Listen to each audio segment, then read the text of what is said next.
Hello नमस्कार दोस्तों, आप सभी का साथी क्लासेस पे। आज हमारी जो कहानी की सीरीज चल रही है उसमें हमारी कहानी होगी कानों में कंगना।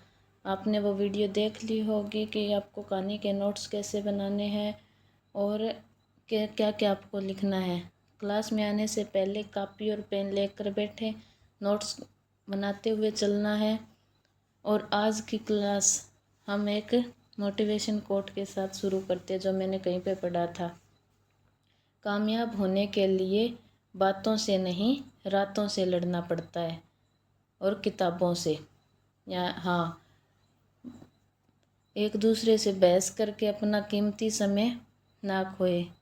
कोई कह रहा है आप गलत है तो मान के अपनी वो बात वहीं पर छोड़कर अपने आप को समय दीजिए, अपनी किताबों को समय दीजिए, तो आपको एक दिन कामयाब होने से कोई नहीं रोक सकता।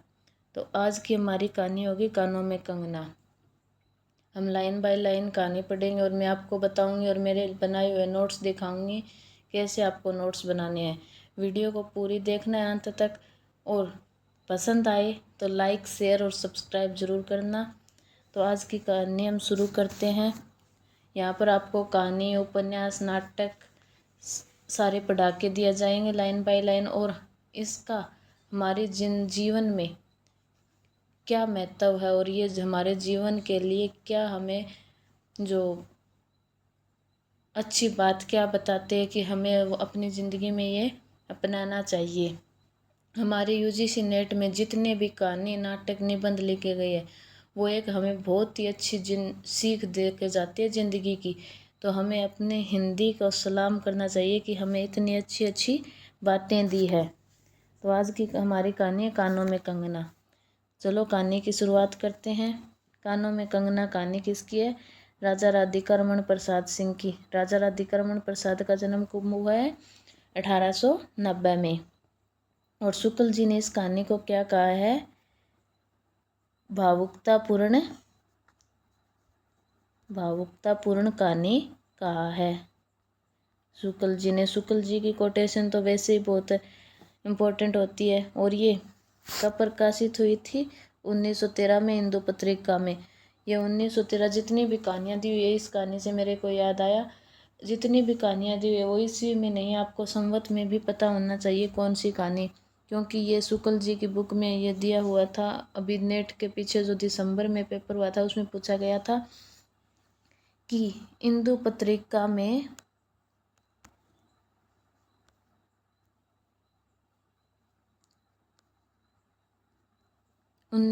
संवत 1970 में कौन सी कहानी प्रकाशित हुई थी? तो कौन सी है? कानों में कंगना। और कौन से कहानी संग्रह में है ये? कुसुमांजलि कहानी संग्रह में। और अत्यंत अलंकारिक व कलिष्ठ है, यानी हम इसको जल्दी से हमारे समझ में नहीं आएगी अगर ध्यान नहीं देंगे। तो ये क्लिष्ट भाषा में लिखी गई है, इसके अंदर बहुत ही मतलब अपर लेवल की लैंग्वेज यूज़ की गई है। और कहानी का नायक कौन है? नरेंद्र। ये अपनी आप बीती बताता है, यानी इस पर क्या बीती है वो बताता है। आप बीती लिखी है। और क्या ये आत्मकथात्मक कहानी है? आत्मकथात्मक कहानी है, यानी खुद के लिए लिखी गई कहानी है। 3 भागों में ये प्रकाशित है। पात्र कौन कौन है इसके अंदर? किरण और नरेंद्र। ये तो सबको पता होता है क्योंकि ये मुख्य पात्र है। किन्नरी योगेश्वर किरण के पिता है। किरण के पिता। मोहन नरेंद्र का दोस्त है। और जो जूही है ये नौकरानी है नरेंद्र की।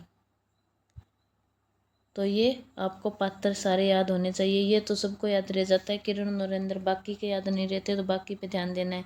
शुक्ल ने कहा है भावुकतापूर्ण कहानी कहा है। पूर्व द्वितीय शैली में लिखी गई है, यानी फ्लैशबैक शैली में लिखी गई है। पीछे का याद करते हैं तो ये फ्लैशबैक शैली में, पूर्व द्वितीय शैली में लिखी गई है।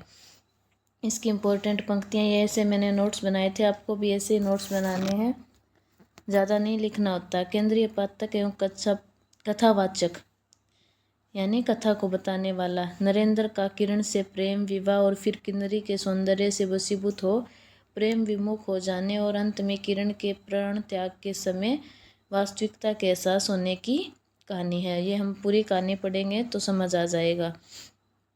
पत्नी के से अलग दुनिया के प्रेम में फरेब, छल और विश्वासघात होता है। लेखक का उद्देश्य प्रेम, सत्य, ईमानदारी और नैतिक मूल्यों का बोध कराकर आदर्शवाद की स्थापना करना है। किरण कौन है? कहानी की नायिका है, जो नायक नरेंद्र की पत्नी और उसके गुरु योगीश्वर की पुत्री है। किरण क्या है? आदर्शवादी नारी है। नायिका की सुंदरता की तुलना लेखक ने प्रकृति से की है। आकाश में तारों को देखा या जगमग आंखों को देखा, ये इसके अंदर दी हुई है। यानी प्रकृति के सौंदर्य को बताकर किरण के सौंदर्य की तुलना की है।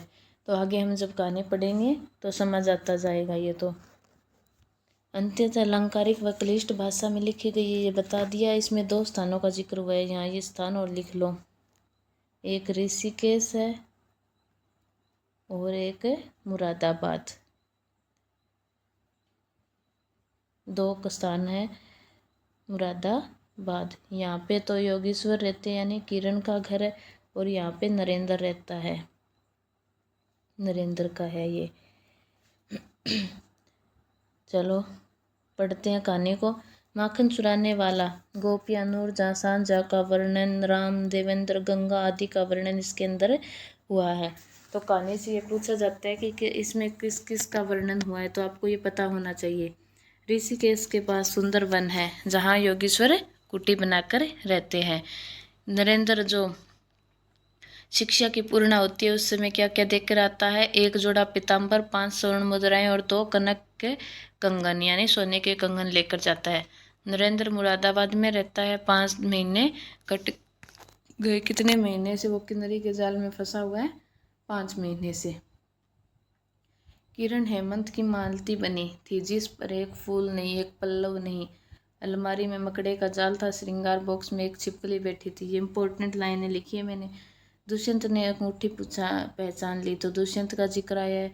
भूली शकुंतला उस पल याद आ गई, लेकिन दुष्यंत सौभाग्यशाली थे, चक्रवर्ती राजा थे, अपनी प्राण प्रिया को आकाश पाताल छानकर ढूंढ निकाला। तो कहानी पढ़नी शुरू करते हैं, लाइन बाय लाइन हम पूरी कहानी पढ़ेंगे।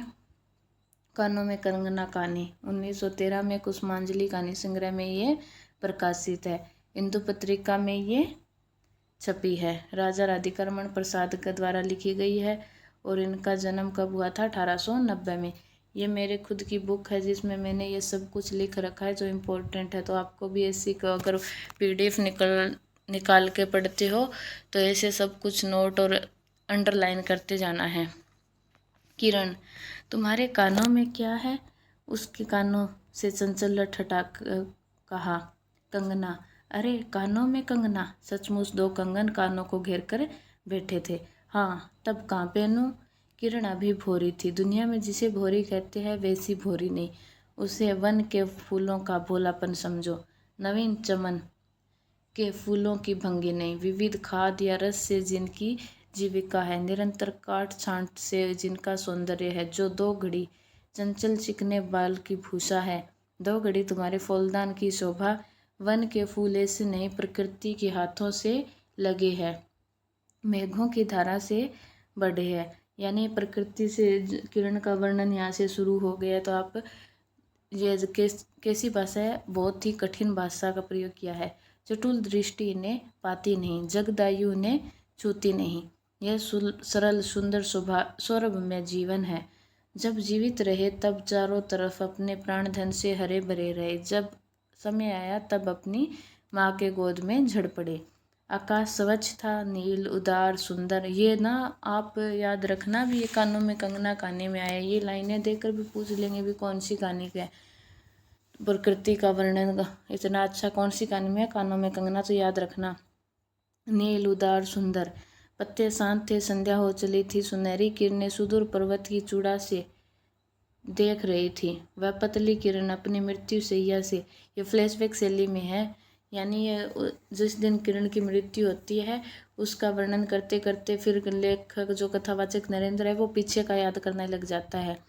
वह पतली किरण अपनी मृत्यु शैया से इस शून्य निविड़ कानन में क्या ढूंढ रही थी, कौन कहे।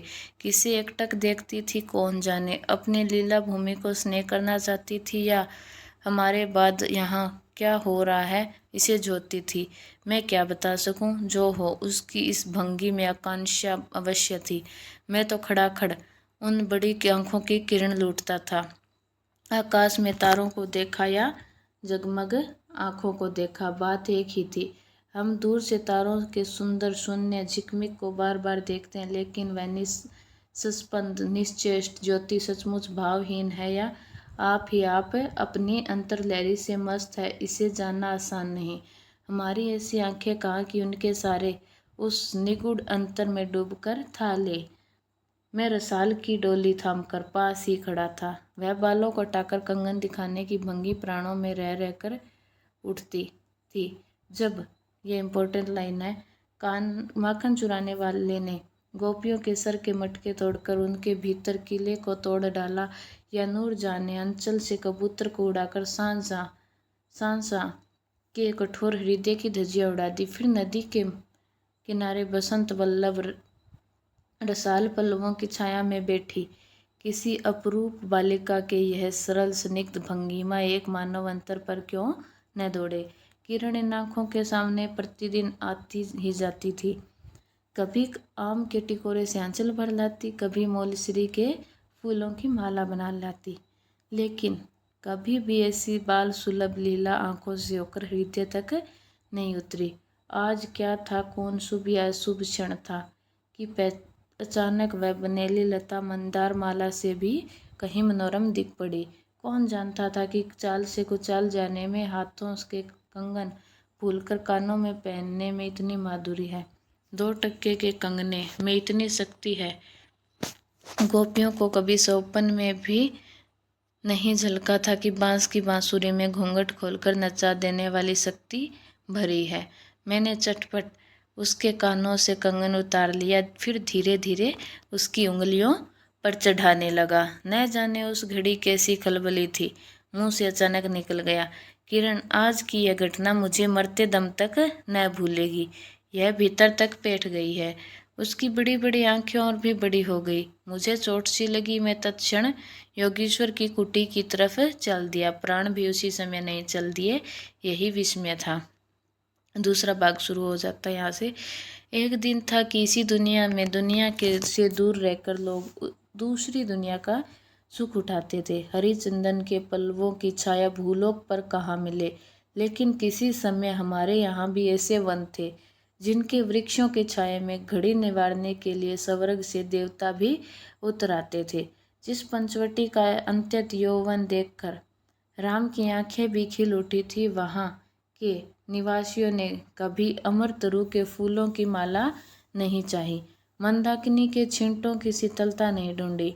नंदनोपवन का सानी वही कहीं वन भी था। कल्प वृक्ष की छाया में शांति अवश्य है, लेकिन कदम की छैया कहाँ मिल सकती है। हमारी तुम्हारी आंखों ने कभी नंदनोत्सव की लीला नहीं देखी। एक जो कृष्ण के वो बता रहे हैं कौन, लेकिन इसी भूतल पर एक दिन ऐसा उत्सव हो चुका है जिसको देख देख कर प्रकृति तथा रजनी 6 महीने तक ठगी रही। सत सत देवांगनाओं ने पारिजात के फूलों की वर्षा से नंदन कानन को उजाड़ डाला। समय ने सब कुछ पलट दिया। अब ऐसे वन नहीं जहाँ कृष्ण गोलोक से उतरकर 2 घड़ी वंशी की टेर दे। ऐसे कुटीर नहीं जिनके दर्शन से रामचंद्र का भी अंतर प्रसन्न हो जाए, या ऐसे मुनीस नहीं जो धुरंधर धर्मराज को भी धर्म की शिक्षा दे। यदि 1-2 भूले भटके हों भी, तब अभी तक उन पर दुनिया का पर्दा नहीं उठा, जगन माया की माया नहीं लगी।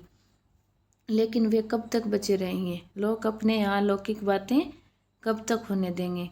भव सागर की जल तरंगों पर थीर होना कब संभव है?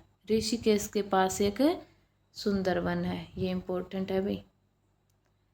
सुंदर नहीं, अपरूप सुंदर वैन, प्रमोद वन के विलास निकुंजों के जैसा सुंदर नहीं, वरन चित्रकूट या पंचवटी की महिमा से मंडित।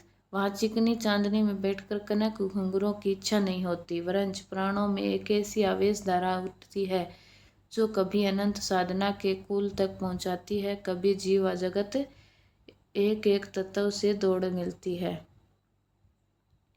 गंगा की अनंत गरिमा, वन की निविड़ योग निद्रा वहीं देख पड़ेगी। कौन कहे वहां जाकर यह चंचल चित्त क्या चाहता है, गंभीर अलौकिक आनंद या शांत सुंदर रमण मरण। इसी वन में एक कुटी बनाकर योगीश्वर रहते थे। कहाँ पर रहते थे योगीश्वर? ऋषिकेश में। तो किरण कहाँ की थी? ऋषिकेश की थी। योगीश्वर योगीश्वर ही थे। यद्यपि वह भूतल ही पर रहते थे, तथापि उन्हें इस लोक का जीव कहना यथार्थ नहीं था। उनकी चितवृत्ति सरस्वती के श्री चरणों में थी या ब्रह्मलोक की आनंद शांति में लिपटी थी, और वह बालिका स्वर्ग से एक रश्मि उतरकर उस घने जंगल में उजेला करती फिरती थी। वह अलौकिक मायाबद्ध जीवन नहीं था। इसे बंधन रहित, बाधाहीन, नाचती किरणों की लेखा कहिए, मानो निर्मुक्त चंचल मलय वायु फूल फूल पर, डाली डाली पर डोलती फिरती हो, या कोई मूर्तिमान अमर संगीत बेरोक टोक हवा पर या जल की तरंग भंग पर नाच रहा हो। मैं ही वहाँ इस लोक का प्रतिनिधि था। मैं ही उन्हें उनकी अलौकिक स्थिति से इस जटिल मर्त्य राज्य में खींच लाता था। कुछ साल से मैं योगीश्वर के यहाँ आता जाता था। पिता की आज्ञा थी कि उनके यहाँ जाकर अपने धर्म के सब ग्रंथ पढ़ डालो। योगीश्वर और बाबा लड़कपन के साथी थे, इसलिए उनकी मुझ पर इतनी दया थी। किरण उनकी लड़की थी। वह कुटीर में एक वही दीपक थी। जिस दिन की घटना में लिखाया उसी दिन सवेरे मेरे अध्ययन की पूर्णाहुति थी, और बाबा के कहने पर एक जोड़ा पीताम्बर, 5 स्वर्ण मुद्राएं तथा किरण के लिए 2 कनक कंगन, क्या क्या लेके गया था ये याद रखना, आचार्य के निकट ले गया था। योगीश्वर ने सब लौटा दिया, केवल कनक कंगन को किरण उठा ले गई। वह क्या समझकर चुप रह गए? समय का अद्भुत चक्र है। जिस दिन मैंने धर्म ग्रंथ से मुंह मोड़ा, उसी दिन कामदेव ने वहां जाकर उनकी किताब का पहला सफ़ा उल्टा। दूसरे दिन मैं योगीश्वर से मिलने गया। वह किरण को पास बिठाकर न जाने क्या पढ़ा रहे थे। उनकी आंखें गंभीर थी। मुझको देखते ही वह उठ पड़े और मेरे कंधों पर हाथ रखकर गदगद स्वर में बोले, नरेंद्र, अब मैं चला, किरण तुम्हारे हवाले। यह कहकर किसी के सुकोमल उंगलियां मेरे हाथों में रख दी। लोचनों के कोने पर 2 बूंदें निकलकर झांक पड़ी। मैं सहम उठा। क्या उन पर सब बातें विदित थी? क्या उनकी तीव्र दृष्टि मेरी अंतर्लहरी तक डूब चुकी थी? वह ठहरे नहीं, चल दिए। मैं कांपता रह गया, किरण देखती रह गई। यानी योगीश्वर की मृत्यु हो गई। कहते हैं ना, जिसको ज्ञान होता है उसे पहले पता चल जाता है कि मेरे साथ क्या होना है। सन्नाटा छा गया। वन वायु भी चुप हो चली। हम दोनों भी चुप चल पड़े। किरण मेरे कंधे पर थी। हठात अंतर से कोई अकड़कर कह उठा, हाय नरेंद्र, यह क्या? तुम इस वन फूल को किस चमन में ले चले?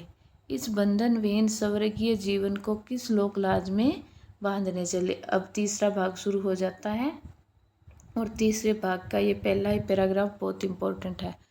कंकड़ी जल में जाकर कोई स्थायी विवर नहीं फोड़ सकती। क्षण भर जल का समतल भले ही उलट पुलट हो, लेकिन इधर उधर से जल तरंगियां दौड़कर उस छिद्र का नाम निशान भी नहीं रहने देती। जगत की भी यही चाल है। यदि स्वर्ग से देवेंद्र भी आकर, क्या है देवेंद्र, किस किस का नाम आया ये आपको याद रखना, आकर इस लोक चलाचल में खड़े हो, फिर संसार देखते ही देखते उन्हें अपना बना लेगा। इस काली कोठरी में आकर इसकी कालिमा से बचे रहे। ऐसी शक्ति अब आकाश कुसुम ही समझो। 2 दिन में राम हाय जानकी कहकर वन वन डोलते फिरे। 2 क्षण में यही विश्वामित्र को भी स्वर्ग से घसीट लाया। किरण की भी यही अवस्था हुई। कहाँ प्रकृति की निर्मुक्त गोद, कहाँ जगत का जटिल बंधन पास, कहाँ से कहाँ आ पड़ी।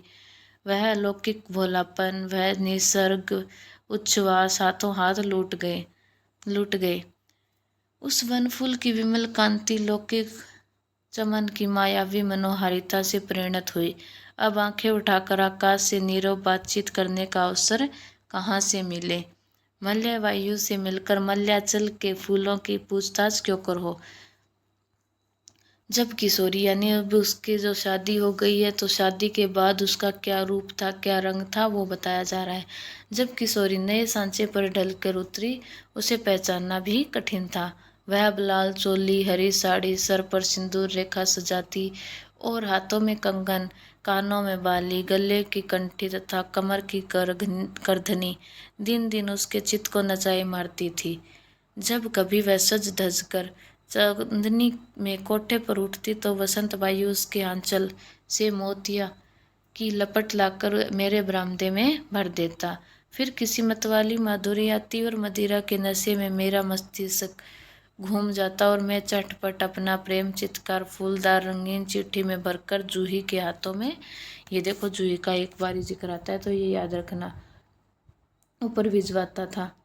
या बाजार से दौड़कर कटकी गहने या बिलायती चूड़ी खरीद लाता। लेकिन जो हो, अब भी कभी कभी उसके प्रफुल्ल बदन पर उस आलोक की छटा पूर्व जन्म की सुख स्मृति वत चली आती थी और आंखें उसी जीवंत सुंदर झिकमिक का नाच दिखाती थी।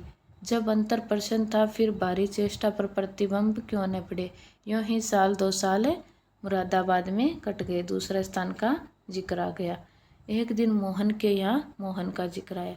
नाच देखने गया, वहीं किन्नरी से आंखें मिली। ये जो किन्नरी वाली स्टोरी है जहाँ से इसके घर की बर्बादी की शुरुआत होती है, इसीलिए कहते हैं कि अपना ही भला होता है, किसी दूसरी बीवी अपनी अच्छी होती है। ये सही बात है, ये कहानी पढ़कर समझ सकते हो आप।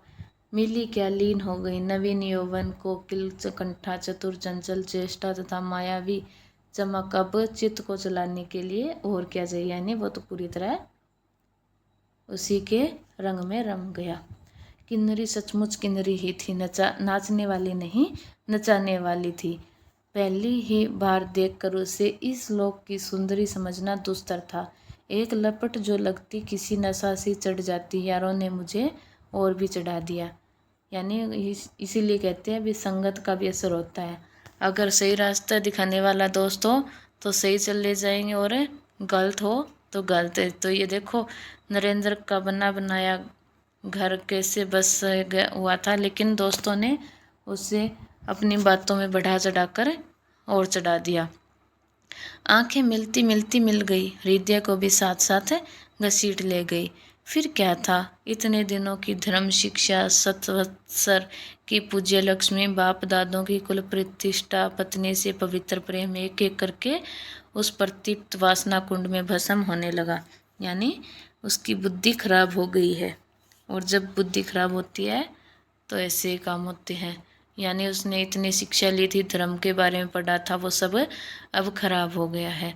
वो अपनी पत्नी से इतना प्यार करता था, वो उसे किसी की बातें उस किन्नरी के आगे आगे कुछ दिखाई ही नहीं देता था। अग्नि और भी बढ़ती गई, किन्नरी की चिकनी दृष्टि चिकनी बातें घी बरसाती रही।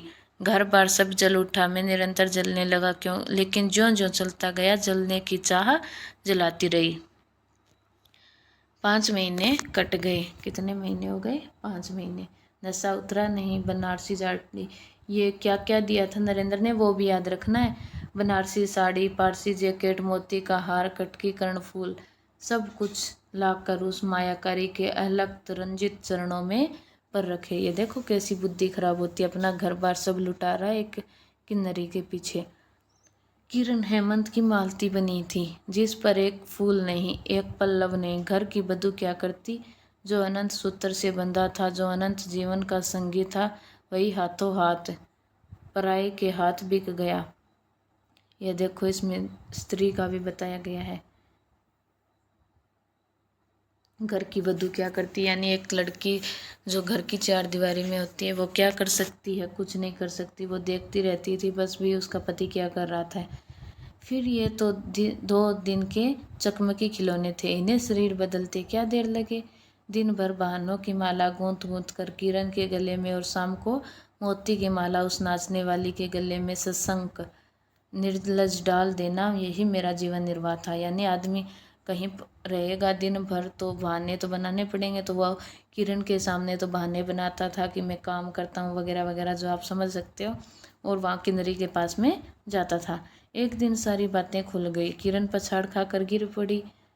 उसकी आंखों में आंसू न था और मेरी आंखों में दया न थी। ये इम्पोर्टेंट लाइन थी भाई। यानी उसने जब किरण ने सब बात सुनी तो उसके आंसू ही सूख गए थे और उसकी आंखों में दया भी नहीं थी। बरसात की रात थी। ये उस दिन की बात है जब किरण की मृत्यु वाली, जो अभी अब तक हम फ्लैशबैक शैली में यानी पूर्वदीप्ति शैली में पढ़ रहे थे, और अभी ये वर्तमान की है।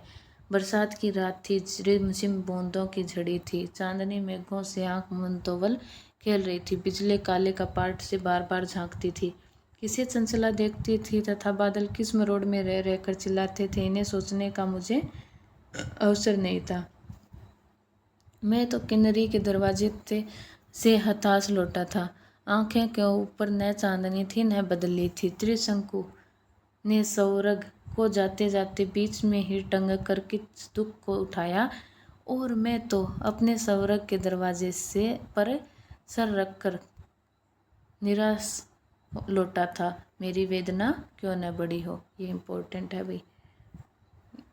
यानी किन्नरी का जो दरवाज़ा था वो इसको स्वर्ग की चौखट लग रही है। इससे ज़्यादा क्या दुर्गति होगी। हाय, मेरी उंगलियों में एक भी अंगूठी रहती तो उसे नज़र करके उसके चरणों पर लौटता। ये इम्पोर्टेंट है। अंगूठी क्यों चाहिए? क्योंकि वो उसके पास जाना था तो कुछ ना कुछ तो उसे देना पड़ता था, क्योंकि वो तो जो पैसे के लिए काम करने वाले थे। घर पर आते ही जूही को पुकार उठा। जूही, किरण के पास कुछ भी बचा हो तब फौरन जाकर मांग लाओ। ऊपर से कोई आवाज़ नहीं आई, केवल सर के ऊपर से एक काला बादल कालांतर चित्कार से चिल्ला उठा। मेरा मस्तिष्क घूम गया। मैं तत्क्षण कोठे पर दौड़ा। सब संदूक झांके और जो कुछ मिला सब तोड़ डाला, लेकिन मिला कुछ भी नहीं। अलमारी में केवल मकड़े का जाल था। श्रृंगार बॉक्स में एक छिपकली बैठी थी। उसी दम किरण पर झपटा। पास जाते ही सहम गया। वह एक तकिए के सारे निस्साय निस्पंद लेटी थी। केवल चांद ने खिड़की के से होकर, कितना सुंदर प्रकृति का वर्णन है ये, आप देखकर अंदाजा लगा सकते हो। केवल चांद ने खिड़की से होकर उसे अपनी गोद में ले रखा था, और वायु उस शरीर पर जल से भिगोया पंखा जल रही थी। कितना सुंदर वर्णन है ना। यानी उसे कोई गोद में लेने वाला ही नहीं था। चांद ने उसे गोद में ले रखा था, और वायु क्या कर रही थी? उसके शरीर को हवा कर रही थी। भिगोया पंखा जल रही थी। भिगोया क्योंकि क्या बताया था? बरसात का दिन था और हवा चल रही थी, तो मुख पर एक अपरूप छटा थी। कौन कहे, कहीं जीवन की शेष रश्मि क्षण भर कहीं अटकी थी। ओ आंखों में एक जीवन ज्योति थी। शायद प्राण शरीर से निकलकर किसी आश्रय से वहाँ बैठ रहा हो। मैं फिर पुकार उठा, किरण, किरण, तुम्हारे पास कोई गहना भी रहा है? हाँ, क्षीण कंठ की काकली थी। कहाँ है? अभी देखने दो। उसने धीरे से घूंघट सरका कर कहा। वही कानों का कंगना। सर तकिए से ढल पड़ा। यानी यही कहने के लिए, यानी वो कहा था ना नरेंद्र ने कि ये दिन मुझे कभी नहीं भूलेगा, तो उसे लगा कि भी हाँ, मैं ये बात कहूँगी तो शायद इसे पीछे का याद आ जाए, तो इसीलिए अपने जो पीछे की बातें स्मृतियाँ थी, अच्छी स्मृतियाँ, वो याद दिलाने के लिए वो अभी तक जिंदा थी। आंखें भी छिप गई। वह जीवंत रेखा कहाँ चली गई? क्या इतने ही के लिए अब तक ठहरी थी? आंखें मुख पर जा पड़ी। वही कंगन थे, वैसे ही कानों को घेर कर बैठे थे। मेरी स्मृति तड़ित वेग से नाच उठी। दुष्यंत अंगूठी पहचान ली। भूली शकुंतला उस पल याद आ गई। लेकिन दुष्यंत सौभाग्यशाली थे, चक्रवर्ती राजा थे। अपने प्राण प्रिया को आकाश पाताल छान कर ढूंढ निकाला। दुष्यंत शकुंतला की कहानी आपको पता है कि दुष्यंत और शकुंतला का विवाह हुआ था। फिर वो एक शकुंतला बैठी थी, तो वहाँ पे ऋषि आते हैं, तो वो उसकी तरफ ध्यान नहीं देते, तो वो उसे श्राप देते हैं कि तू जिससे के ध्यान में इतनी खोई है उसे तू भूल जाएगी, और वो तुझे भूल जाएगा, और दुष्यंत उसे भूल जाता है। और फिर किसी मछुआरे के हाथ से उसकी अंगूठी मिलती है अपनी, यानी दुष्यंत ने जो शकुंतला को पहनाई थी, और फिर वो शकुंतला उसे याद आ जाती है। तो वो कहानी बोल रही है यहाँ पे, मेरी किरण तो इस भूतल पर नहीं थी, किसी तरह प्राण देकर भी पता पाता, परलोक से ढूंढ निकालूं ऐसी शक्ति इस दीनहीन मानव में कहाँ। चढ़ा नशा उतर पड़ा, सारी बातें सूझ गई, आंखों पर पट्टी खुल पड़ी, लेकिन हाय खुली भी तो उसी समय जब जीवन में केवल अंधकार रह गया। यानी ये हमारे जीवन को देखो कितना अच्छा संदेश दे रही है कि हमें अपने घर के, अपनी जो पत्नी है उसका आदर करना चाहिए और दूसरों का नहीं देखना चाहिए। और वो कहते हैं ना, आंखें खुलती है लेकिन सब कुछ बर्बाद होने के बाद में। तो वही इस नरेंद्र के साथ में हुआ, उसकी आंखें खुली लेकिन तब तक सब कुछ समाप्त हो चुका था। तो अगर ऐसे ही हम सारी कहानी लाइन बाय लाइन पढ़ेंगे, एक एक कहानी, उपन्यास, नाटक, निबंध में सारे पढ़ाऊंगे आपको लाइन बाय लाइन, और कैसे क्वेश्चन बनते हैं यूजीसी नेट में। ये मेरा एक्सपीरियंस है, मेरा 3 बार नेट का एग्ज़ाम देने का और नेट जेआरएफ क्वालिफाई करने का। तो इसी के आधार पर मैं आपको बताऊंगी कि आपको कैसे नोट्स बनाने हैं, क्या पूछा जाता है। तो आप सारी कहानी, नाटक, निबंध यूनिट 1 से लेकर और फर्स्ट पेपर भी हम जल्द ही शुरू करेंगे। तो इस क्लास से जुड़े रहें, और पसंद आई हो तो वीडियो को पूरा देखें, पसंद आए तो लाइक, शेयर और सब्सक्राइब ज़रूर करें। धन्यवाद।